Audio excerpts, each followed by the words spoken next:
নমস্কার সবাইকে, good morning. আমার সুপ্রিয় বন্ধুরা, আশা করি ভালো আছেন। আজ সকালের যে গুরুত্বপূর্ণ ওয়েদার আপডেট সেটা আমি বিস্তারিত আপনাদের জানাবো। আবহাওয়া পরিষ্কার, শুকনো ওয়েদার, কিছু জেলায় মেঘাচ্ছন্ন আকাশ আছে, সেটা আপনাদেরকে আমি দেখাবো। সেমন কিন্তু আজকে বৃষ্টিপাত আমি লক্ষ্য করতে পারছি না, আর যেভাবে বৃষ্টিপাতটা হওয়ার কথা ছিল ঘূর্ণবর্তে, সেই হিসাবে কিন্তু হয়নি, যেটা আমার অনুমান। আপনারা কমেন্ট বক্সে অবশ্যই জানাবেন আপনাদের জেলায় কেমন বৃষ্টি হয়েছে, আর কোন কোন জেলায় বজ্রবিদ্যুৎ সহ বৃষ্টি হয়েছে অবশ্যই কিন্তু কমেন্ট বক্সে জানান। এখন কথা হচ্ছে আগামী কয়েকদিন কি হবে, ওয়েদার কেমন থাকবে, সেটা আপনাদের জানার বিষয়।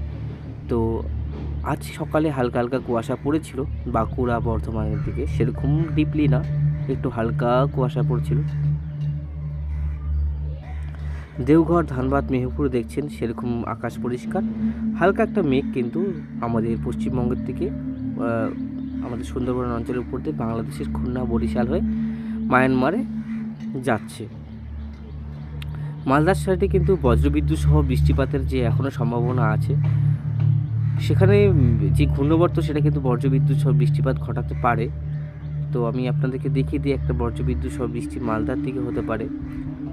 এই সব জায়গায় কিন্তু দেখুন বৃষ্টি আমরা দেখতে পাচ্ছি, রাজশাহী, নলহাটি, ধুলিয়ান, মালদা, বাংলাদেশের সিংড়া, মধুপুর, তারপরে ময়মনসিংহ, নগরপুর, বিভিন্ন জেলায় কিন্তু বজ্রবিদ্যুৎ সহ বৃষ্টির যে সম্ভাবনা সেটা কিন্তু ছিল, এখনও পর্যন্ত আছে। তো আপনারাই জানবেন ওখানে আদৌ কি হয়েছিল কি না। তো অবশ্যই কিন্তু আমার সাপোর্ট হবে বন্ধুরা, আর আপনাদের সহযোগিতা একান্তভাবে কাম্য।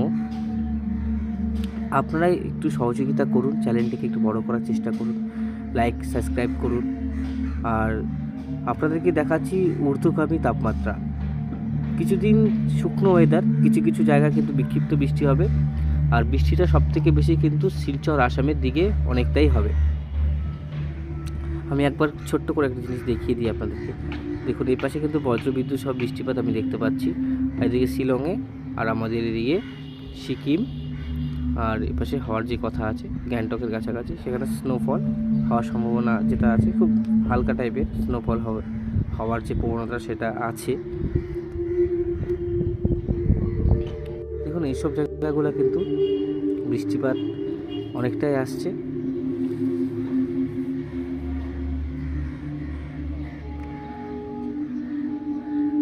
শিলংয়ের কাছাকাছি দেখবেন, আসাম, শিলচর, ওখানে কিন্তু বৃষ্টিপাত অনেকটাই আসছে বন্ধুরা। এটা হচ্ছে আপনার একটা অন্য দেশ থেকে একটা ঝঞ্ঝা ঢুকবে, এটার জন্য কিন্তু এখানে বৃষ্টিপাতটা হবে বন্ধুরা। এই শিলচরের কাছে কিন্তু আপনারা দেখেন বৃষ্টিপাতটা কিন্তু হবে। শিলচর, আসাম, বাংলাদেশের বরিশাল, খুলনা, ঢাকা, তারপর হচ্ছে ময়মনসিংহ, বিভিন্ন জায়গায় কিন্তু বৃষ্টিপাত থাকছে 20-21 তারিখে বন্ধুরা। 20-21 তারিখে একটা যে ঝঞ্ঝা, সেটা কিন্তু কলকাতার দিকেও কিন্তু বৃষ্টিপাত হালকা একদম হতে পারে, সেটা সম্ভাবনাটা খুবই কম। তো পরবর্তীকালে কিন্তু বৃষ্টিপাতটা এরকম আসাম, শিলচর, ঢাকা, এপাশে কিন্তু গুয়াহাটি, ডুবরিগড়, এপাশে বৃষ্টিপাতটা থাকছে 20-21 তারিখে সাধারণত। তো আবহাওয়া পরিবর্তনশীল, এদিক থেকে একটা ডুবরিগড়ের কাছে, আসামের কাছে এরকম বৃষ্টিপাতটা একটু ভারী টাইপের বৃষ্টিপাত আমি দেখতে পাচ্ছি। আস্তে আস্তে বৃষ্টিপাতটা কিন্তু শিলচর, আসাম, বাংলাদেশের দিকে প্রভাবিত করবে, এবং বিক্ষিপ্তভাবে বৃষ্টিপাতটা থাকছে 20-21 তারিখে।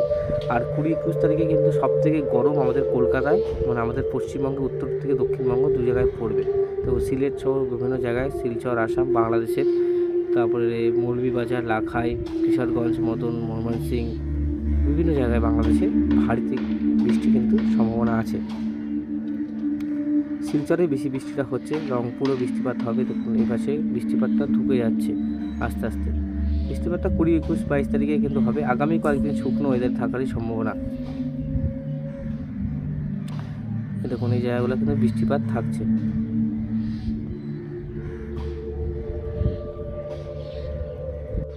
এখানে কিন্তু ঢাকাতেও বৃষ্টিপাতের সম্ভাবনা আমি দেখতে পাচ্ছি, এবং রাজশাহী, তারপরে আপনার এদিকে সিংড়া, পাবনা, সিরাজগঞ্জ, নগরপুর, কাপাসিয়া, কিশোরগঞ্জ, ময়মনসিংহ, লাখাই, মৌলভীবাজার, সিলেট, তারপরে আপনার এদিকে বিভিন্ন যে জায়গাগুলো আপনারা একটু দেখে নেন, কলিমগঞ্জ বা কামালগঞ্জ, হালকান্দি, শিলচর, পিল্লাপুল, হাফলং, বিভিন্ন জায়গায় বৃষ্টিপাতটা থাকছে। দেখুন এই মাসে বৃষ্টিপাতটা এইভাবে আসবে, সোজাসুজি দেখুন আসাম থেকে শুরু করে গুয়াহাটি বিভিন্ন জায়গায় ডুবলিগড়ের কাছাকাছি বৃষ্টিপাতটা থাকছে। এটা হচ্ছে আপনার 23 তারিখ বৃষ্টিপাতটা থাকছে। আর বৃষ্টিপাতটা আস্তে আস্তে কিন্তু হয়তো আপনার 3-4 ঘন্টা কন্টিনিউ করবে, আস্তে আস্তে কিন্তু কমে যাবে বন্ধুরা। পরবর্তী সময় কিন্তু আবার দেখুন নিচের দিকে বৃষ্টিটা আসবে। মতিরহাট, বরিশাল, লালমোহন, স্নাহাবাগ, কুমিল্লা, আগরতলা, আমরপুর, আমবাসা, তারপরে হচ্ছে শিলচর, হাফলং, এবার সে কিন্তু বৃষ্টিপাত হচ্ছে। মানে আসামের দিকে বৃষ্টিপাতটা সব থেকে বেশি বৃষ্টিপাত ঘটবে। আসাম সহ বাংলাদেশে আসছে ভারী বৃষ্টি। পশ্চিমবঙ্গ মূলত পরিষ্কার আকাশ, সেরকম কিছু এই কয়েকদিন কিছু নেই। অবশ্যই চেঞ্জেস আসলে আপনাদেরকে জানাবো। তো বন্ধুরা টেম্পারেচার কিন্তু 35 ছুঁই। তো 35 ক্রস করে যাচ্ছে, মানে লুয়ের সতর্কবার্তা কিন্তু শুরু হবে কয়েকদিনের মধ্যেই। ভীষণভাবে তাপমাত্রাটা বাড়বে। আর ফেব্রুয়ারি মাসের যদি লাস্টের দিকে এইভাবে তাপমাত্রাটা বাড়ে, তাহলে মার্চ এপ্রিলে আপনাদের মানে আমাদের সবার মানে নাজেহাল অবস্থা হওয়ার কিন্তু পরিস্থিতি তৈরি হবে বন্ধুরা। যে কী পরিস্থিতি আসতে চলছে সেটা আপনাদেরকে দেখাচ্ছি। আর ওয়েদার মূলত কয়েকদিন ধরে শুকনোই থাকবে। আগামী 5-6 দিন কিন্তু বৃষ্টিপাতের কোনো সম্ভাবনা নেই। যদি স্থানীয় মেঘে কিছু বৃষ্টির জায়গায় বিক্ষিপ্তভাবে হালকা বৃষ্টি হওয়ার সম্ভাবনা আছে। তো দেখা যাক কী হয়, অবশ্যই চেঞ্জেস আসলে আপনাদেরকে জানাবো। আজ ইভিনিংয়ে আপনাদেরকে আবার জানাচ্ছি যে আইএমডি রিপোর্ট কী আছে, আপনি আইএমডি কী চেঞ্জ করলো, আবহাওয়ার কোনো পরিবর্তন আসছে সেটাও আপনাদেরকে কিন্তু দেখাবো। তো চ্যানেলটিকে অবশ্যই সাবস্ক্রাইব করে রাখবেন প্রতিনিয়ত ভিডিওগুলোকে দেখার জন্য। তো আমি চলে আসবো টেম্পারেচারের দিকে।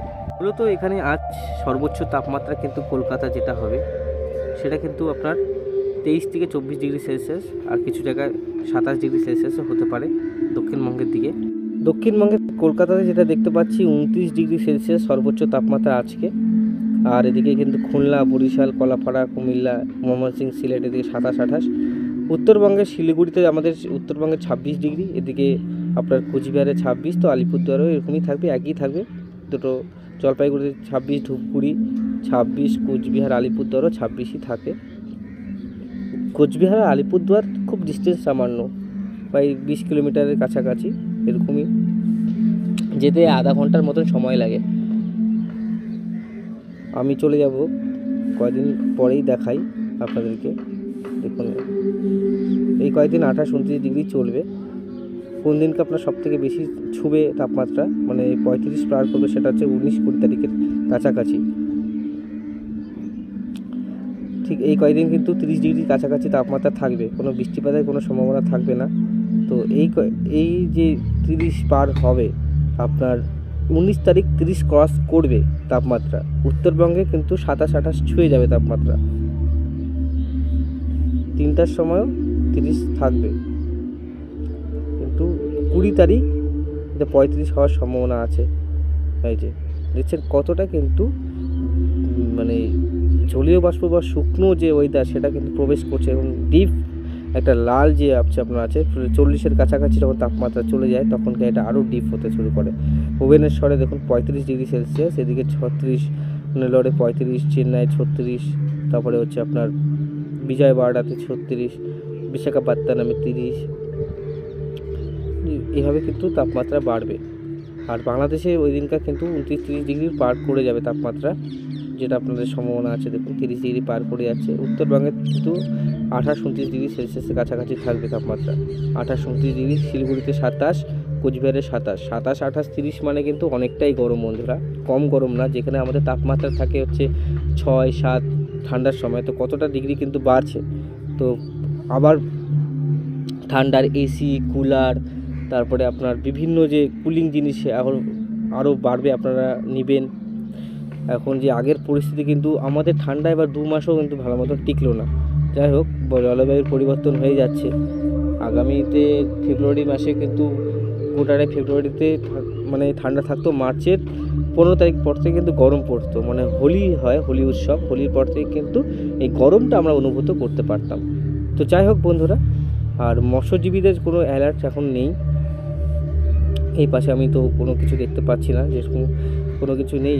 আমি আপনাদেরকে দেখিয়ে দিই একবার। এখানে একটা সার্কুলেশন এমনি তৈরি হয়েছে, সেটার থেকে কোনো ঘূর্ণিঝড় হবে না।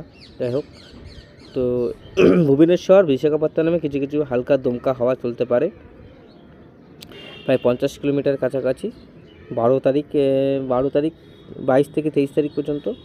তো মৎস্যজীবীদেরকে অ্যালার্ট করবে তখন, এখনকার কোনো অ্যালার্ট নেই। আর 22-23 তারিখে এরকম গাস্টিং উইন্ড চলার কথা আছে, তো তখনকার অ্যাভয়েড করাই উচিত, কারণ 50 কিলোমিটার হাওয়া যদি চলে সমুদ্রে তখন মৎস্যজীবীদের অসুবিধা হয়ে যায় মাছ ধরতে। যাই হোক, তো সেই সময় তো আপনার হিসাবে আগামী কয়েকদিনে কোনো কিছু নেই বন্ধুরা। আকাশ পরিষ্কার, মূলত বিক্ষিপ্ত বৃষ্টি হওয়ার সম্ভাবনা আছে কিছু কিছু জায়গায়। তো অবশ্যই কিন্তু আপনারা সতর্ক থাকবেন, সতর্ক রাখবেন, যে কোনো সময় আবহাওয়ার পরিবর্তন হতে পারে। সবাইকে ধন্যবাদ বন্ধুরা, চ্যানেলটিকে সাবস্ক্রাইব করবেন। তো বিক্ষিপ্ত বৃষ্টি হবে হচ্ছে বাংলাদেশ প্লাস আপনার আমাদের আসাম, গুয়াহাটি, ত্রিপুরার কাছাকাছি কিন্তু বৃষ্টিপাতের সম্ভাবনা আছে। আর আজকে সাধারণত মালদা জেলায় কালকে রাতের থেকে বৃষ্টিপাতের যে সম্ভাবনা, অবশ্যই আপনাদের মালদার যে ফারাক্কা আছে, মুর্শিদাবাদ আছে, আশেপাশে যে অঞ্চলগুলো, আপনারা বন্ধুরা অবশ্যই দেখলে কিন্তু কমেন্ট বক্সে জানাবেন বন্ধুরা কেমন টাইপের বৃষ্টি হয়েছে সেখানে। আর বজ্রবিদ্যুৎ সহ বৃষ্টি হচ্ছে কিনা সেটাও আপনাদেরকে আমাদেরকে জানাবেন বন্ধুরা। তো অবশ্যই কিন্তু কমেন্ট বক্সে জানান। তো ধন্যবাদ বন্ধুরা, আজকের মতন এখানে সমাপ্ত করছি।